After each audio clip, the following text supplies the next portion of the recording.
Boa noite, está entrando no ar mais um Esporte na TV.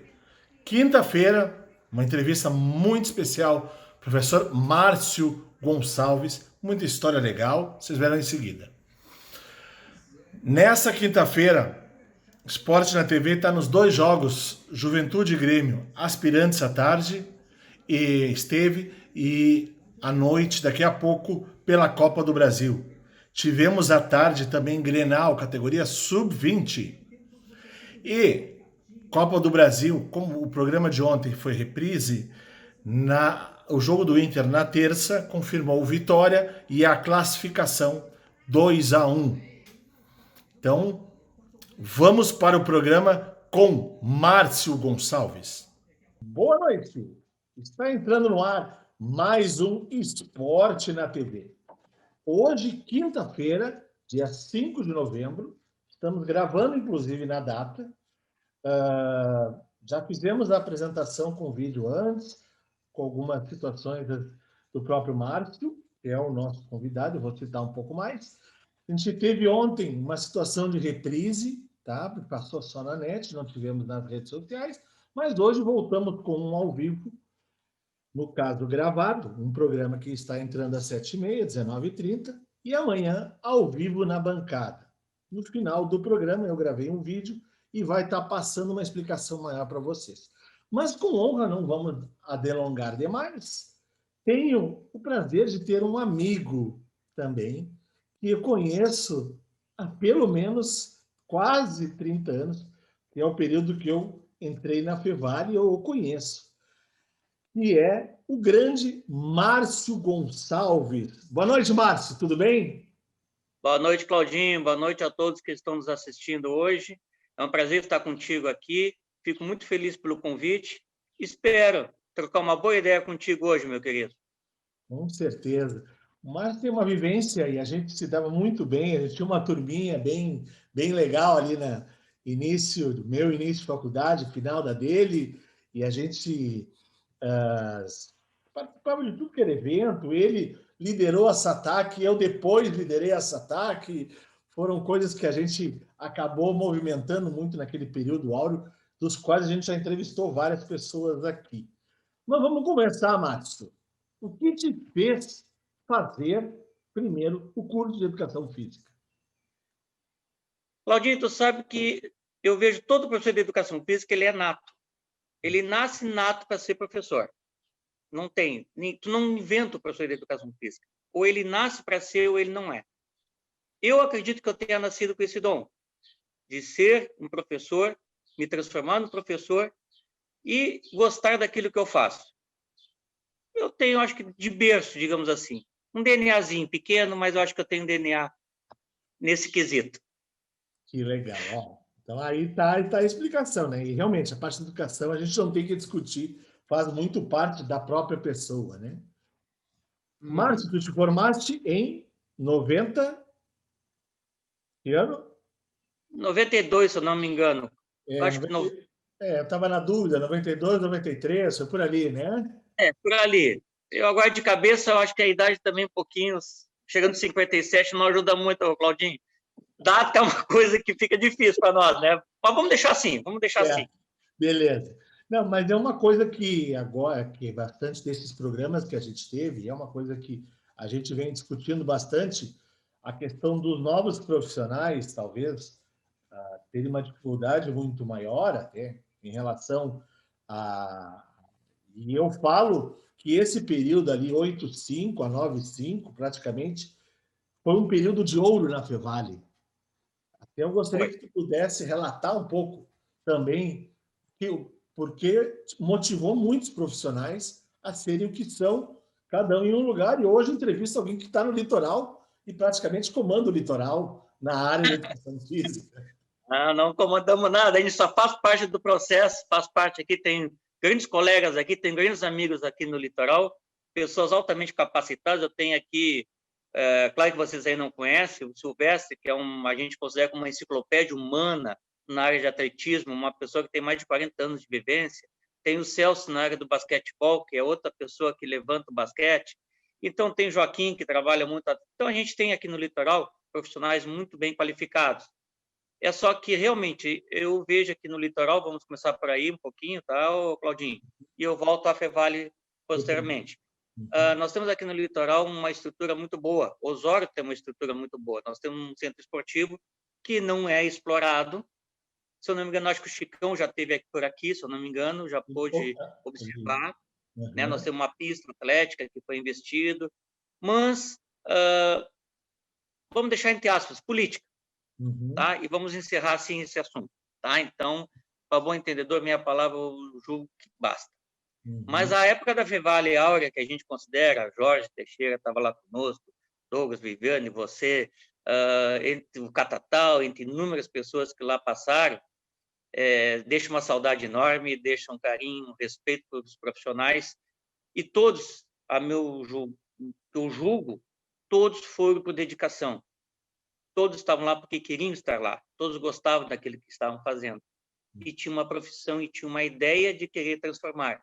Com professores Framil, Telmo, Maite, o Marquinho, e assim vai, Chicão, e não dá para enumerar todos aqui porque a cabeça às vezes falha, mas a harmonia entre aluno e professor era uma cumplicidade muito bacana que fez com que esses profissionais se transformassem, eu acho que a maioria, em líderes nas suas regiões.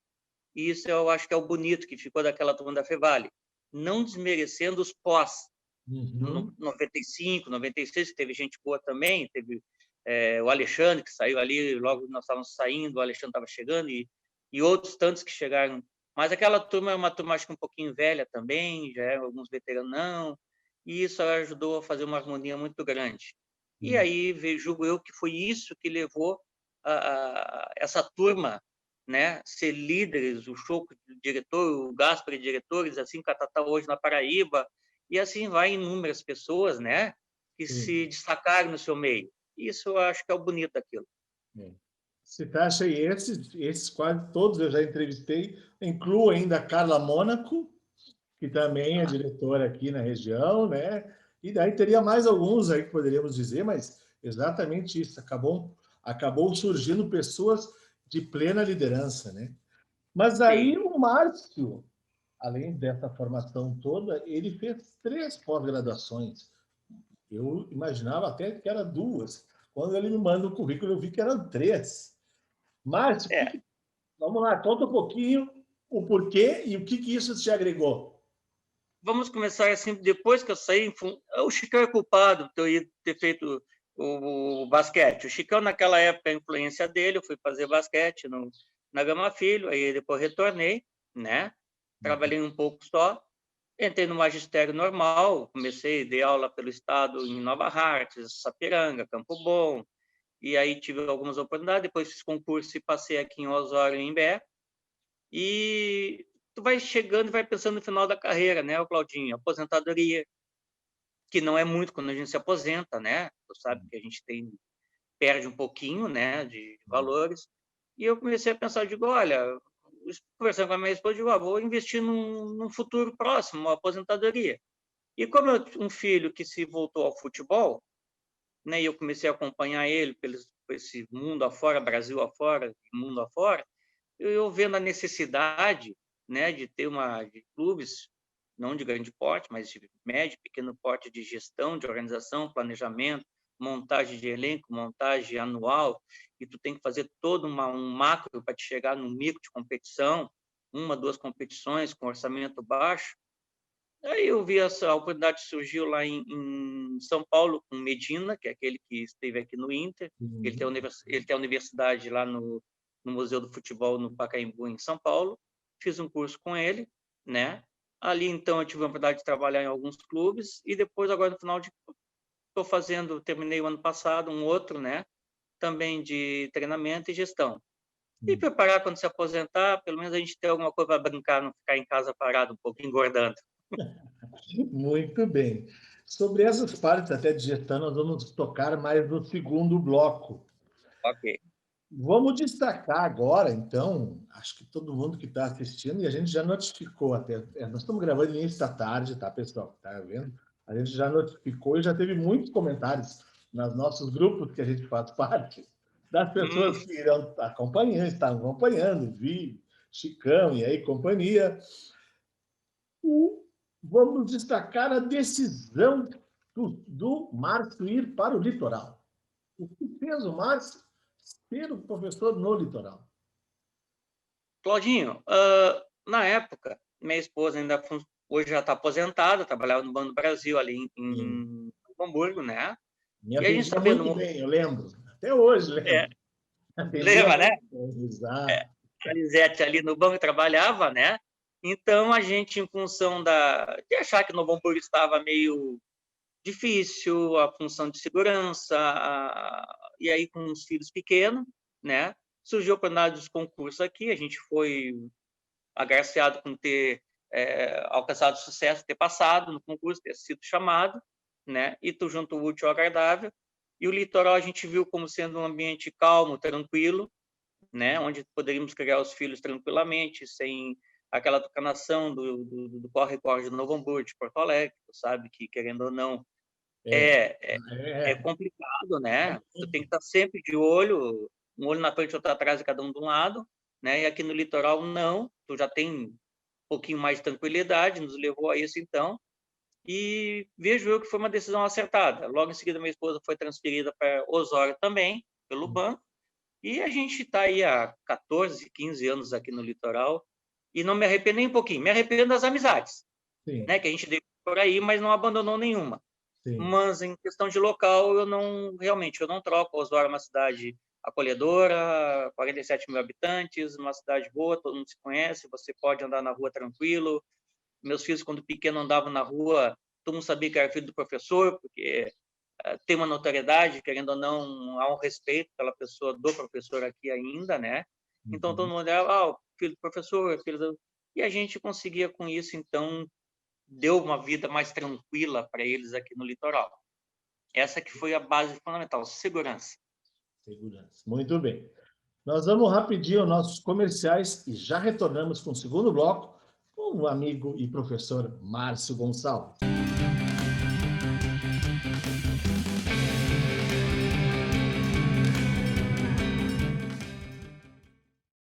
A Jäger Águas, há mais de 10 anos, fornece soluções no fornecimento de água mineral para empresas, eventos e residências.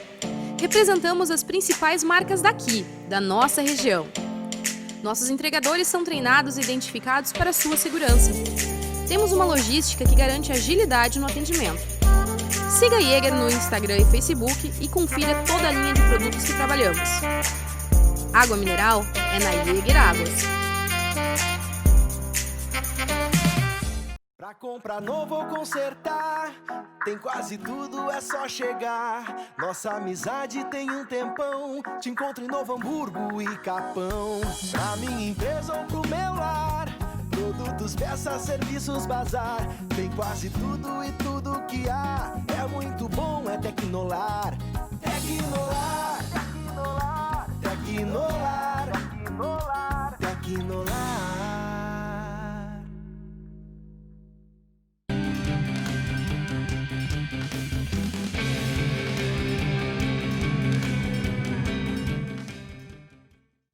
Boa noite. Estamos de volta com o programa Esporte na TV.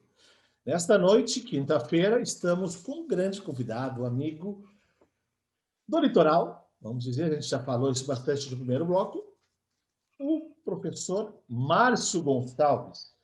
Citou no primeiro bloco toda a questão da sua formação e o porquê da sua ida para o litoral. Vamos falar agora um pouco mais das outras situações que estão implicadas dentro da sua carreira e vamos discutir um pouco mais. Ele falou um pouquinho já no primeiro que o filho foi para o futebol.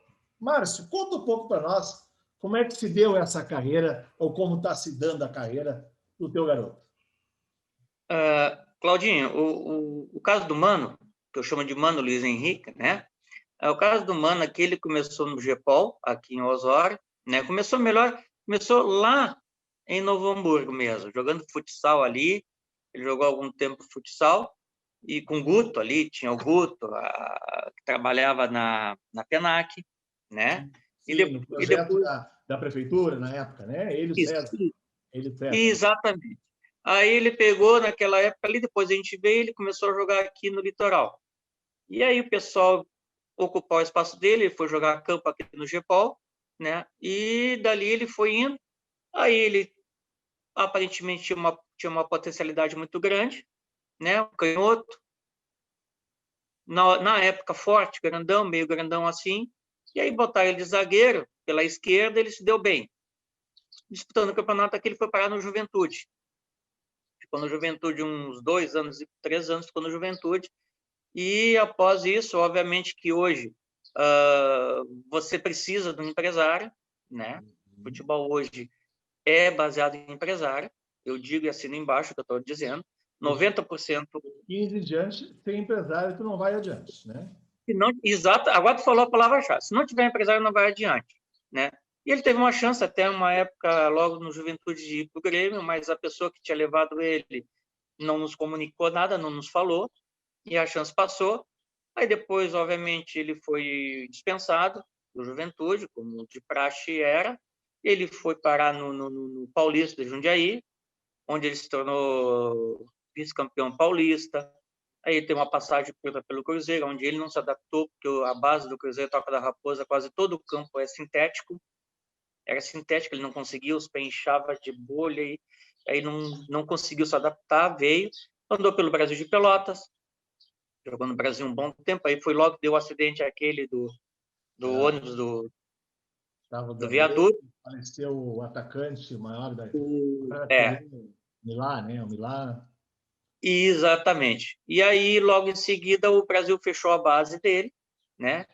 E aí, então, ele foi parar na Matonense, em São Paulo. Uhum. Aí, a Matonense, lá, ele foi parar no 7 de setembro de Dourados, andou pelo 2 de maio e tirou 3 temporadas em Portugal, o que seria lá, para nós, uma Série D, uma primeira divisão estadual e uma Série D a nível nacional, onde ele foi 2 vezes campeão, por 2 times diferentes, primeiro o Gouveia e depois pelo Castelo Figueira, né? E agora, última vez, no ano passado, ele estava lá no Almerim, com o Palinha, que era o meio atacante do Grêmio. Uhum. Estava lá, nós estivemos lá, conversamos com o Palinha e tudo mais. E a pandemia aconteceu o seguinte, a pandemia complicou a situação de todo mundo, né, Claudinho? Principalmente o jogador que não tem empresário, não tem expressão nacional, que não conseguiu fazer uma notoriedade em cima do seu nome. Então, como outros tantos aqui no Rio Grande do Sul, 400 e poucos ficaram desempregados, ele também acabou ficando desempregado. E, obviamente, as propostas que chegam hoje é proposta que tu tem que analisar que muitas vezes não vale a pena sair de casa, né? Então, hoje ele está aqui, está em Osório, trabalha aqui, sempre com uma expectativa de que alguma coisa venha a surgir, mas a gente sabe que o avançar da idade, 25 anos, apesar de ter sido seleção em Portugal, da estadual lá, ter sido um dos melhores laterais, mas a gente sabe que é difícil. Não tendo empresário de futebol hoje, não vai. E a gente, né, que militou uns 12 anos do período dele nisso, teve a realidade, conhece a realidade, vivenciou isso. Então não tem como, e eu disse para ele, fez o que tu tinha que fazer, pelo menos teve o prazer de conhecer boa parte do mundo, coisa que na idade dele muita gente não conseguiu. Então, criou-se. Mas o principal, se criou um homem de caráter, de personalidade, uma pessoa correta, honesta. Então, a filha também, hoje formada em medicina veterinária, correta, honesta também. E isso é um orgulho para um pai, como tu também tem do teu filho, e todos nós temos, né, Claudinho? Exato. Não, falou o principal. A gente já falou outras vezes, dentro dessa situação que a gente fornece aos nossos filhos, o principal é que eles saiam cidadãos críticos e que saibam, no futuro, fazer as suas escolhas de acordo com o que a gente transmitiu para eles, mas baseado numa sustentação bem familiar, né? E acho que isso, mais do que ninguém, tu pôde oferecer. E daí, dentro disso, tu acabaste, nesses anos todos acompanhando, tu acabou fazendo a gestão esportiva quando ele esteve lá no 7 de setembro, no Mato Grosso do Sul, né? Isso. Tivemos lá 6 meses, onde a gente foi campeão estadual, participamos 2 vezes da Copa do Brasil, numa a gente chegou na segunda fase, passamos pelo River do Piauí e paramos no Anapolina, se não me engano, do Distrito Federal, e na outra vez a gente chegou aí até o Sport Recife. Chegamos até a terceira fase, fomos jogar no Sport Recife. Naquela época jogava o André, jogava o Diego Souza, o Magrão no gol. Era o cano do esporte. Era o cano. Obviamente, tomamos 3-1 lá, tomamos 3-1 deles, eles desacelerando o jogo, obviamente, né? Porque tu imagina um time do Mato Grosso do Sul disputando contra o Sport Recife, com o Diego Souza, só a folha do Diego Souza pagava toda a nossa folha, né? Mas é uma experiência, foi válida, porque a gente conseguiu fazer um planejamento, conseguimos algumas coisas. Infelizmente, a gente que vai fazer gestão num clube pequeno, né? Você tem a figura do presidente. E se o presidente muitas vezes não estiver de acordo com aquilo que você quer, que você planeja, que você, às vezes, quando entra o dinheiro da Copa do Brasil, os clubes já estão se organizando para o próximo campeonato. E alguns presidentes não pensam dessa maneira. Então, você tem que pensar em macro, não em micro. Pensou em micro, você vai quebrar, que nem empresa, né? Você pensou em espaço curto, você vai quebrar. E, infelizmente, mais foi o que aconteceu com o SET. Hoje não opera mais, está fora do mercado, está licenciado da Federação do Mato Grosso. Tudo isso já havia feito na época um levantamento e avisado que isso poderia vir a acarretar. Porque é um clube que não suporta uma folha de 400 mil por mês, é um clube que suporta uma folha de 150 mil. Então, todo esse planejamento a gente tinha feito, toda essa análise futura a gente tinha feito. Só que as pessoas, às vezes, né, ô Claudinho, não... A grande maioria não tem isso. Eu vou dar um exemplo ali da tua região, né, atual, que foi o Luverdense, né? O Luverdense, com os empresários, bancou durante muito tempo, chegou até Sim. muito longe, né? Sim. Só que não teve mais sustentação da região, né? Não dava 1.000 pessoas nos jogos, eles cansaram, sim. Eles continuam apoiando e agora estão no Cuiabá, né? Ajudando. Exatamente. E o Cuiabá está aí, já está entre os 8 da Copa do Brasil e vai subir provavelmente para a Série A. Mas porque tem alguém com dinheiro e planejamento lá dentro, né? O Cuiabá vem da Série D, está vindo da Série D, né? Está subindo direto aí. Então... Sim, porque eu vejo assim, time pequeno, ele tem que ter o esqueleto dele dentro de um esquema de 70% tem que ser... 60% tem que ser ninguém cascudo. E 40% tem que botar jovem, porque ele vai viver de repassar, ele não vai vender. Time pequeno não vende jogador. Time pequeno repassa jogador. É uma diferença, ele repassa jogador de base. Porque quem vai vender é o time grande. Então, tu imagina, o Cuiabá com jogador de ponta, ele vai pegar um jogador lá, 1 milhão, manda pro Grêmio. Vai vender a quanto? Então, é isso que os caras têm que pensar. E tem presidente que acha que o time dele é que tem que vender. E não é assim, time pequeno, Série D, Série C, não é assim. Eu, pelo menos, pela vivência que a gente teve, eu tenho essa vivência do futebol há alguns anos, e eu, mais do que nunca, estando até como conselheiro do Grêmio, posso dizer que tu está totalmente certo. Não tem isso. Então... Tem clubes que aqui no nosso estado não conseguem visualizar, até porque nem tem o selo, né? O selo CBF para ajudar. De formação. Ele não vai ter nem parceria, ele não vai ter nada, ele não consegue. Então, isso foi coisa que a gente, quando teve militando nessa situação, a gente tentou muitas vezes fazer essa visão. Já Portugal já é um pouco diferente. Aí Portugal, como é que foi lá em Portugal? Porque tu tivesse também a vivência lá. Lá em Portugal a gente teve também, através do Humano, né, que ele foi. Então, o Castelo Figueira é um time onde tinha um apoio que eles chamam do distrito, né, que é a prefeitura deles lá, que 90% é bancado pela prefeitura deles, né, pela que eles chamam de Câmara lá, né, que bancam tudo. Então, eles tinham um estádio para 5.000 pessoas, com academia, piscina, uma estrutura maravilhosa, é só que amador. Totalmente, até a segunda divisão do Campeonato Português, posso dizer que é amador. O pessoal geralmente trabalha de dia e treina de noite. A série, que seria a série D deles, e a série C. Nossa, aqui é totalmente semiprofissional. O profissional deles vem a ser a segunda e a primeira divisão deles. E a própria segunda, eu vou te dizer que sobe os mesmos e cai os mesmos, porque os outros 10 não tem uma estrutura para poder subir, né? Ali. Na Europa, Espanha, Portugal, onde a gente conseguiu conversar com as pessoas e estar ali, que a gente pôde perceber, Claudinho, o poder público banca, ajuda muito. Então, tem as parcerias, eles têm a SAD, que é Clube Empresa, a do Palinha ali em Almeirim é uma SAD, Clube Empresa, que o percentual tem alguém que põe ali, no caso é o cara de São Paulo, que coloca o dinheiro. Um clube na terceira divisão lá custa em torno de 1 milhão de euros, para a gente ter uma ideia, uma temporada. E o salário nessa divisão não é o que o pessoal também vamos ser sinceros, não se iludam, não passa de 600 euros. É 500 a 600 euros. Clube bom, a maioria é 300, 400.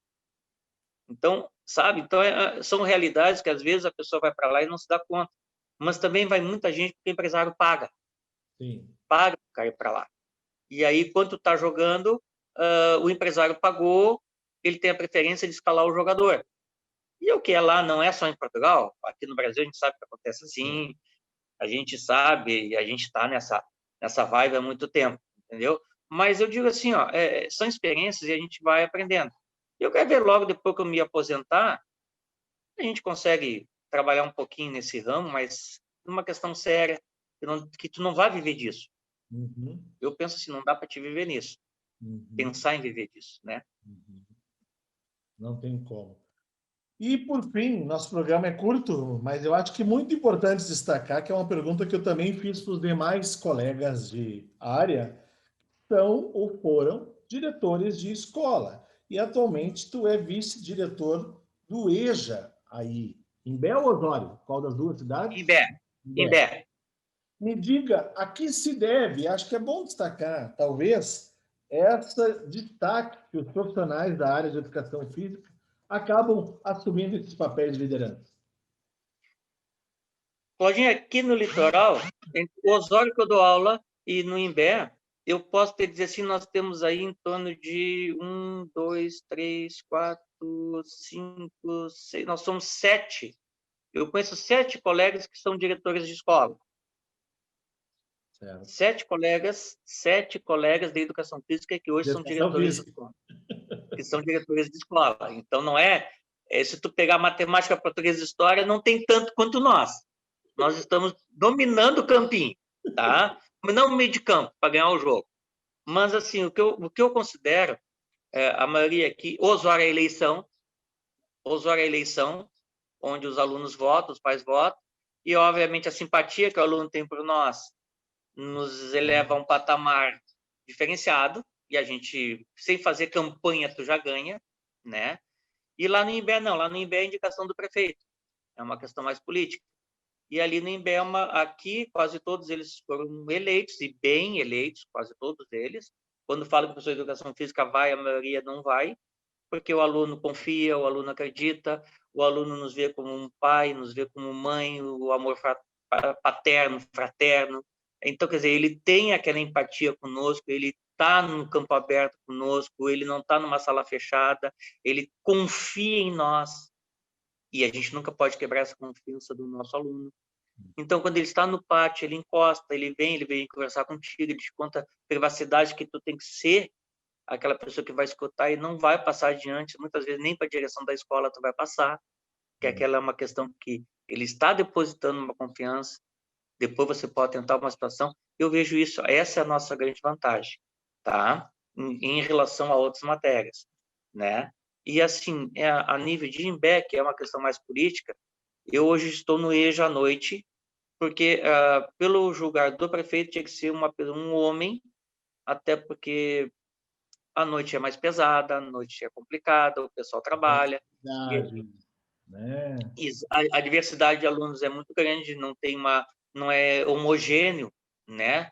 A questão de idade, de personalidade de pessoas, né? Então, a gente foi escolhido, eu já tinha outras passagens de direção por Imbé, né? E tive a oportunidade da colega que assumiu, dizer, então a gente está te indicando, tu aceita. E veio um desafio. E desafio é bom, né? E a gente mostrar que a gente ainda consegue fazer alguma coisa diferente.